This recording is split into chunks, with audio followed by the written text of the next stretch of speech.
Welcome to episode 4 of Now You Know, and in this episode we're putting a sock in it.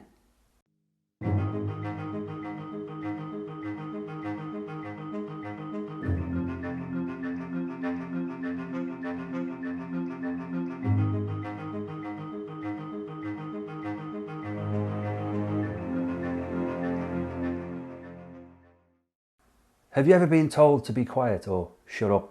Has anyone ever looked at you and said, "Oh, put a sock in it, will you?" Where does that come from? Believe it or not, it comes from music. Sort of. Today, music is everywhere. You can't get through the day without hearing it, no matter how hard you try.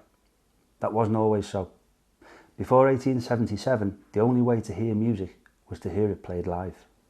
Skip forward to today, and the experience of listening to music is very different. Over the last 30 years, we've gone from records and LPs, through cassettes, to CDs and mini discs. These days, the vast majority of people listen to music over streaming services such as Amazon, iTunes and Spotify. Headphones, which were invented out of a need for telephone switchboard operators to have their hands free, have also completely changed how we listen to our favourite tunes. But between live performance and being able to enjoy your music without annoying your neighbours, there was this, the phonograph. The phonograph gave people the chance to listen to music away from the concert halls and venues, in their homes and gardens, for example. It was invented by American inventor Thomas Edison, who's also credited with the invention of one of the first cameras to capture motion, the kinetoscope, the incandescent light bulb, and a host of other inventions that were the basis of many things we use today. Music was recorded by using vibrating needles to scratch grooves into wax cylinders and then play through the phonograph. By today's standards, the quality was, well, awful, and initially they couldn't be mass-produced. So each one had to be recorded individually, which made them really expensive. We've come down to Liverpool Antique Centre where we found one. Now, we didn't think we would.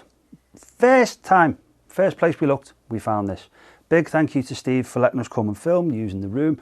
This is a sale item, so we do have to be quite careful. But this is an Edison standard phonograph. This looks, I would assume, exactly the same as the first models that rolled off the production lines when Edison invented it, really.